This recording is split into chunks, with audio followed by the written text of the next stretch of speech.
Vamos rápido.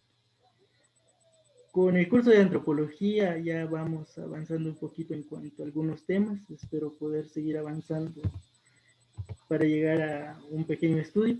Entonces, bien, con la de la guía número 2 que vimos la semana pasada, encontramos algunos puntos de importancia que tiene la antropología dentro de la sociedad o dentro de nuestro modo de vivir como seres humanos. Sabemos que somos organismos vivos y como organismos vivos también desarrollamos algunos problemas, especialmente nosotros los seres humanos, que a diferencia de los animales tenemos un pensamiento bastante crítico, bastante desarrollado, entonces tenemos diferentes aspectos en cuanto al resto de seres animales. En nosotros se ven muy enmarcadas las emociones, los genes que intervienen en nosotros, lo que hablábamos con esto del curso de cultura, que nuestros rasgos se ven nuestras raíces, diría alguien. Entonces viene a promocionarse también dentro de los genes. Algo que resulta bastante interesante dentro de nosotros los seres humanos son las clases sociales y las ideologías políticas. Porque si nos damos cuenta, nos jerarquizamos por clases sociales, las clases altas, las clases medias, las clases bajas. Y dentro de esas clases también hay otros tipos de clases. Por ejemplo, en la clase alta está la alta alta, la alta media y la alta baja. Y nos vamos clasificando de ese modo. A diferencia de los otros animales que probablemente tengan una jerarquización como en los lobos, por ejemplo, los líderes que son el macho dominante y la hembra dominante a diferencia de nosotros, que quien más poder tiene es el que más recursos tiene. Entonces, ahí hay un pequeño desfase entre seres, pero siempre vamos a estar inmersos dentro de esto de la antropología porque como seres vivos nos va a estudiar. Un ser humano en sí es la sumatoria de varios aspectos, los aspectos culturales, los aspectos emocionales, los aspectos sociales, nuestros aspectos de ideología, tanto política como religiosa, como cultural. Todos esos aspectos nos van a hacer a nosotros seres humanos. Y ante todo esto, ante toda esta maraña de importancias que tenemos con la antropología, perdón, no tenemos los siguientes o tenemos algunos aspectos muy importantes que se ven dentro de esta ciencia. Y la primera es la observación del interior. Cuando hablamos de la observación del interior, hablamos de que es parte importante del desarrollo antropológico porque permite conocer el fenómeno de estudio. La antropología es importante en primer lugar porque es una ciencia que permite conocer los problemas especialmente del ser humano y en este caso su punto principal de estudio es la observación. ¿Cómo nosotros definimos un problema? ¿Cómo nosotros podemos definir, por ejemplo, cuál es la pobreza de X o Y lugar? A través de la observación. Entonces, la observación en este caso permite conocer ese fenómeno. Y dependiendo de lo que nosotros querramos estudiar, la observación siempre, siempre nos va a ser útil porque es parte de lo que nosotros conocemos como el método científico. Creo que hablamos de eso el año pasado en el curso de ecología. Entonces, el método científico que tiene como primer punto la observación va inmerso de esta ciencia. Entonces, no podemos decir que no necesitamos la observación porque sería una mentira total. Necesitamos la observación. Por otro lado, tenemos el valor de la etnografía, una mirada holística. Holística. Cuando hablamos de la palabra holística, vamos a referir que tenemos inmersos muchos, muchos aspectos abarca un problema desde una mirada holística y esto quiere decir que podemos abarcar el problema desde varias ciencias. Por ejemplo, hablemos del problema de la pobreza o de la pobreza en sí. ¿Cuáles son las ciencias que pueden intervenir en eso? A ver, Jonathan, díganme, ¿qué ciencias cree usted que podría intervenir en el estudio de la pobreza?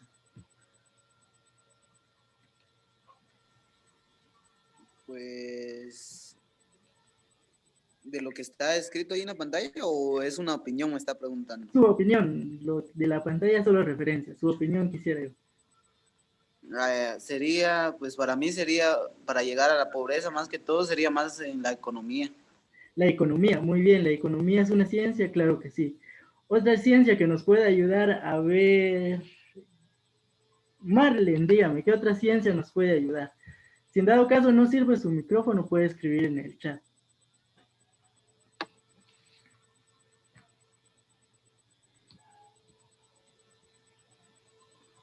Vamos a ver, vamos a esperar. O los demás compañeros. ¿Qué otras ciencias creen que podemos abarcar dentro del estudio del problema de la pobreza? ¿Qué otras ciencias nos ayudarían? Jonathan ya dijo la economía y sí, bastante razón tiene. ¿Qué otras ciencias nos pueden ayudar? Tal vez la corrupción, profe. La corrupción es parte Digo. del problema, sí, pero no sería una ciencia. Hablemos de ciencias exactas. ¿Qué La otras? estadística. ¿Perdón? La estadística. La estadística. Estadística. Puede ayudar. Perfecto, muchas gracias. ¿Qué más? Bueno, visto desde el punto de nuestra ciencia, lo estudia. Posiblemente sea la sociología. Muy bien, la sociología, la antropología, la economía, la estadística que nos dijeron, podemos ver inmerso también el ámbito de, se me fue la palabra, el ambiente, la ecología, la ciencia que estudiamos el año pasado, y también podemos verlo desde otros puntos de vista ya más sociales. Podríamos incluir, por ejemplo, la política, cómo influye la política dentro de la pobreza, o cositas así, otras ciencias que nos van a ayudar. Entonces ahí desarrollamos una mirada holística porque lo vamos a ver desde el punto de vista de bastantes ciencias, no solo de una. Por otra parte tenemos la naturaleza omnipresente, el trabajo social bastante, sí, también, muchas gracias Miguel. En el punto 3 tenemos la naturaleza omnipresente de la cultura. Cuando hablamos de omnipresente, hablamos de que está inmersa y está presente en todos los lugares. Y en todos los lugares donde existen seres humanos, existe una cultura. Esté bastante arraigada o no, siempre va a existir una cultura. Y esto lo podemos ver en los problemas y la naturaleza cultural que está presente en cualquier lado del mundo y los fenómenos antropológicos que están inmersos en ella.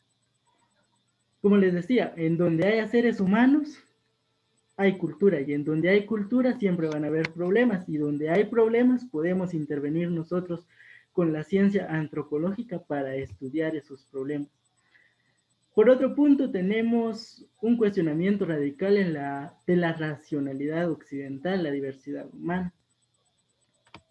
El punto que tratábamos anteriormente, las culturas son diversas, las conductas son diversas, las culturas son diversas y todo es diverso. Entonces, como parte de esa cultura, nosotros tenemos por obvias razones problemas, y esos problemas, como vemos en la última línea, dice, representan un estudio interesante para la antropología. ¿Qué tan interesante será estudiar la cultura, por ejemplo, del área Ixil, o la cultura del área Xinca, por ejemplo? Tendríamos que ver qué problemas hay, cuáles son las conveniencias, cuáles son las dificultades que tienen, y podemos ir sacando algunos estudios ahí bastante interesantes. Todo problema social y que tenga que ver especialmente con el ser humano es un problema de interés para el estudio de la antropología. Y por último tenemos que es una ciencia comprensiva del ser humano. Esta permite comprender mejor el carácter y el porqué del comportamiento humano, y es uno de los puntos más importantes y más relevantes de la antropología, porque nos permite conocer el por qué el ser humano actúa como actúa. ¿Por qué una cultura es más violenta que otra? ¿Por qué un ser humano es más violento que otro? Entonces, es parte de lo que la antropología nos permite conocer. Y antes de pasar al siguiente tema, no sé si hay alguna duda o algún aporte que quieran realizar.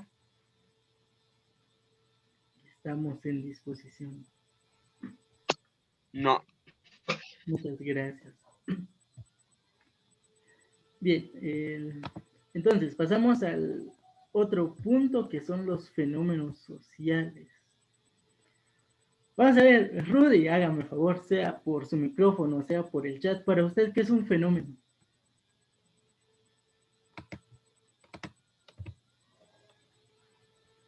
Dígame, ¿qué es un fenómeno? O algún compañero que quiera compartir, ¿qué es un fenómeno?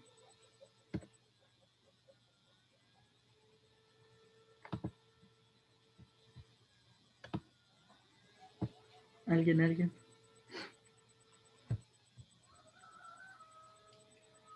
Y si no está Rudy por ahí, vamos a ver. Eric, hágame el favor de ayudar a Rudy. ¿Qué es un fenómeno para usted?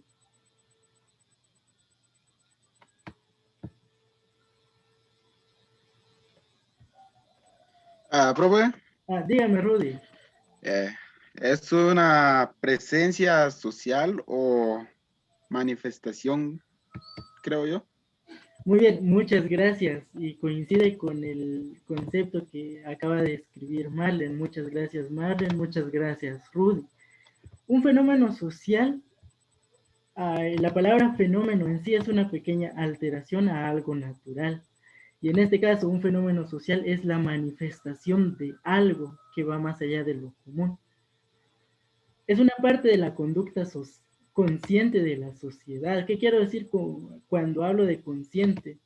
Que las personas saben lo que están haciendo.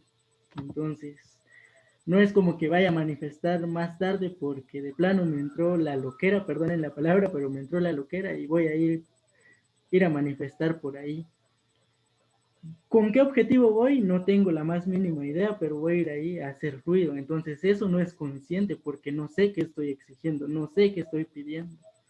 Entonces, un fenómeno social es algo en sí que un grupo de personas planifica en pro y en aras de exigir algo o de solucionar algo.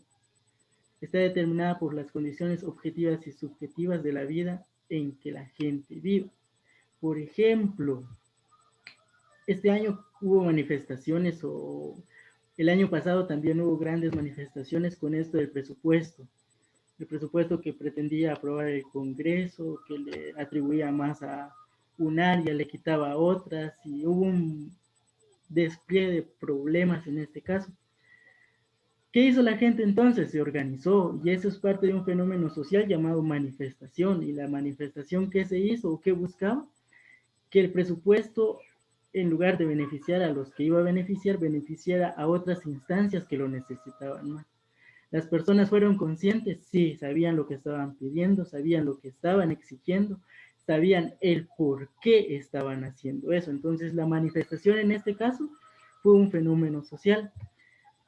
Fenómenos que a veces llegan a incurrir en otro fenómeno social que se conoce como violencia. Entonces, hay enfrentamiento entre el poder que defiende, el poder que exige, el poder que está buscando un cambio y se crea un pequeño conflicto. Entonces, si un fenómeno social llega a convertirse en un conflicto social, ya es un paso un poquito más grande y un poco más peligroso porque podemos entrar en violencias que pueden dejar resultados que no querramos. ¿Preguntas hasta el momento o algún comentario que quisieran hacer? ¿Preguntas? ¿Qué quiere decir capitalismo? Ahorita vamos a ver eso. Bien, gracias por la pregunta. Tenemos algunos ejemplos de fenómenos sociales y en primer lugar tenemos el capitalismo, la acumulación de bienes y en este caso los bienes económicos. En el capitalismo tiene más quien más trabaja o tiene más a quien mejor le va. Muchas gracias por la pregunta, Rudy. Y claro que sí entra el abuso de poder porque también llega a ser un fenómeno social. Cuando una persona llega a tener cierto poder, su mente o sí, su mente cambia hasta cierto punto de creerse un poco superior a las demás personas. Gracias por el punto, Rudy. Con lo del capitalismo, muchas gracias también por la pregunta. Como les decía, es la acumulación de bienes, en este caso económicos. Usted funda aún su negocio, entra y se tira al agua con un negocio, ese es su capital. Y si a usted le va bien, pues qué bueno, va a obtener un buen capital, sin importarle cómo les vaya. cómo le vaya a las demás personas. Entonces ese es básicamente el capitalismo. Yo tengo lo que trabajo y el que no tiene, pues que vea cómo sale. Hasta cierto punto es así. También por otro lado tenemos los éxodos, y en este caso no es el éxodo que aparece en la Biblia o algo por el estilo, sino las migraciones, especialmente las migraciones masivas. ¿Por qué se dan las migraciones masivas? Por ejemplo, las caravanas de hondureños que pasan o que han pasado por Guatemala. Son miles de hondureños los que pasan, pero ¿por qué se da eso? ¿Cuál es el motivo social de su migración? ¿Cuál es el motivo de su éxodo? En este caso, buscando llegar a Estados Unidos. Otro fenómeno social que también es un problema social es la pobreza, lo que hablábamos, como lo podemos estudiar desde el punto de vista holístico. Gracias por la pregunta, Miguel, muy interesante. ¿Cuáles serían las ventajas y desventajas de un país comunista o socialista? Ventajas, si se distribuyen bien los bienes, serían bastantes, porque las personas obtendrían de forma equitativa los recursos que necesitan. Pero es bien sabido que aquellos países en donde el capitalismo es su forma de gobernanza, no tienen ese sistema y siempre se ven inmersos en corrupción. Entonces, el comunismo es una utopía, o sería una utopía bastante bonita si se llegara a administrar bien, pero de lo contrario caemos en lo mismo e incluso caemos en peores condiciones que con el capitalismo. Entonces, sería ventajoso y serían las ventajas si se administrara bien el que todas las personas tuvieran las cosas que necesitan de forma equitativa, pero como no es, la desventaja más grande es la corrupción y que no todos reciben eso. No sé si le contesto, Miguel, en lo que me escribe ahí vamos viendo con lo de la pobreza. La pobreza, como les decía, lo que abarcábamos o podríamos abarcar desde una mirada holística, desde varias ciencias. ¿Por qué se genera la pobreza? ¿Por qué hay pobreza? ¿Cómo influye el gobierno en la pobreza, por ejemplo? También tenemos la degradación de valores humanos. Con la degradación de estos valores hablamos de aquellos que nos inculcan, por ejemplo, desde pequeños. ¿Por qué perdemos el respeto? ¿O por qué en Guatemala los mareros, los extorsionistas han perdido ese respeto por la vida ajena? Han perdido los valores morales y humanos para respetar a otros humanos. Entonces ahí podríamos ver eso. Aparte tenemos el totalitarismo, y esto va un poco con el gobierno que agarra o que se instituye de manera violenta, tipo Venezuela con Nicolás Maduro, y no quieren salir del poder. Es como que dieron un golpe de estado, se sentó en el trono un dictador, y pobre de aquel que quiera sacar al dictador, porque probablemente amanezca muerto. Entonces, este totalitarismo es un fenómeno social. En Guatemala hasta el momento no se ha vuelto a dar, se dio con Jorge Urico, si no mal recuerdo, pero hasta el momento esperemos que no se vuelva a repetir. ¿Alguna duda con esto de los fenómenos sociales? Antes de pasar a nuestra siguiente diapositiva.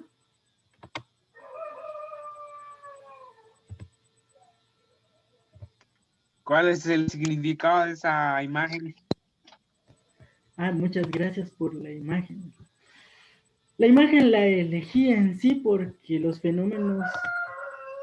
Permítanme. Era ubiquista, gracias, Miguel. El significado de la imagen en sí es solo para representar algunas verdades en sí o algunos planteamientos de cómo se puede manifestar en contra de estos fenómenos sociales. El significado de las máscaras, yo creo que todos conocemos esas máscaras, buscando el anonimato y todo eso, entonces únicamente es eso, solo es para dar lugar a una pequeña explicación ahí sí que inmersa dentro de lo que es un problema. ¿Dónde se pueden conseguir las máscaras? Dice. La verdad no tengo idea. Bueno, entramos en otro punto que ya son los fenómenos antrópicos. Perdonen por el gallo, pero creo que tiene hambre. Los fenómenos antrópicos Se tratan de aquellas amenazas que tienen origen en las acciones humanas para aprovechar la transformación de la naturaleza. ¿Cuáles son los orígenes de esto? Sonará algo fuerte, pero especialmente la codicia humana que quiere destruir todo lo demás para su propio beneficio. Dentro de estos problemas antrópicos que ya vienen siendo estudio propiamente de la antropología, tenemos la amenaza o las amenazas por contaminación. Cómo el ser humano utiliza, por ejemplo, pesticidas, herbicidas, fungicidas, químicos agrícolas o agroquímicos para el cultivo de tierras y cómo esto afecta dentro de la sociedad. Altera el hombre la naturaleza en búsqueda de su supervivencia, destruyendo lo que a duras penas se puede volver a reparar. Tenemos amenazas directamente tecnológicas y son las que derivan de la operación en condiciones inadecuadas, potencialmente peligrosas. Con los fenómenos antrópicos vamos a tener claro dos puntos. Vamos a relacionar las acciones del ser humano y su impacto natural. Entonces, que eso se nos quede un poquito claro. En las acciones antrópicas o en los fenómenos antrópicos vemos las acciones del ser humano y su impacto en la naturaleza. Y en este caso, las directamente tecnológicas tienen que ver con las fábricas, las estaciones de gasolina, los depósitos de combustibles o sustancias tóxicas o radioactivas, las industrias petroleras, por ejemplo, las industrias mineras, que destruyen grandes ecosistemas en búsqueda de un poco de riqueza.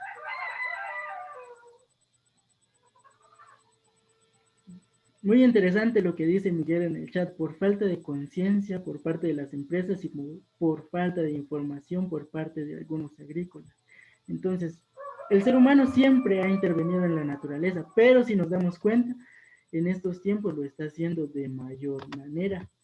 También tenemos aquí amenazas referidas a la guerra y a la violencia, y esto sí ya es un poco más humano que su impacto natural. Claro, la guerra puede tener impacto en la naturaleza y puede destruir ecosistemas, pero a quienes más destruye son a los seres humanos.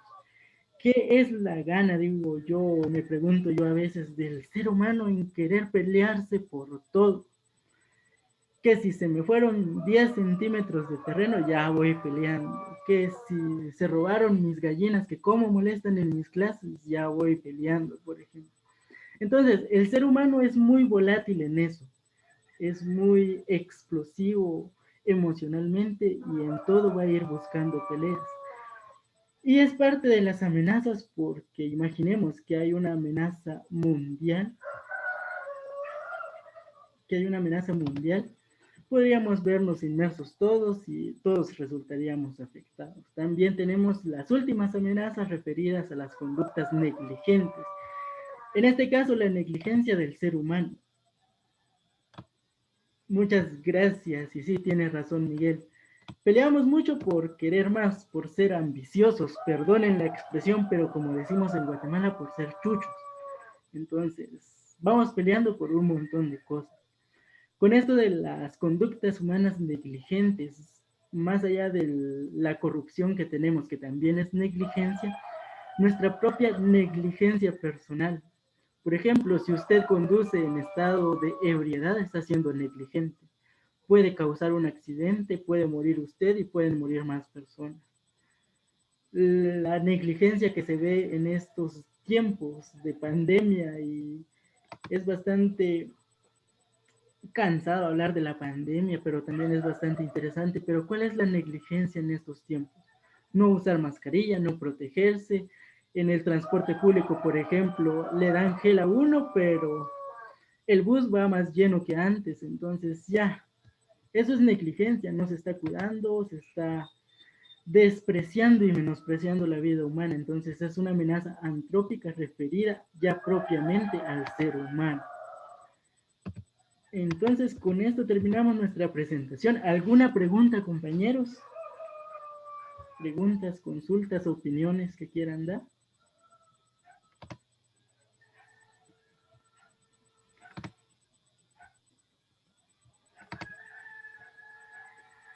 ¿Alguien?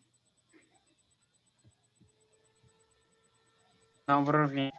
Gracias, Gil. Gracias, Rudy. Gracias, Miguel. Gracias, Marley. Bien, entonces, permítanme.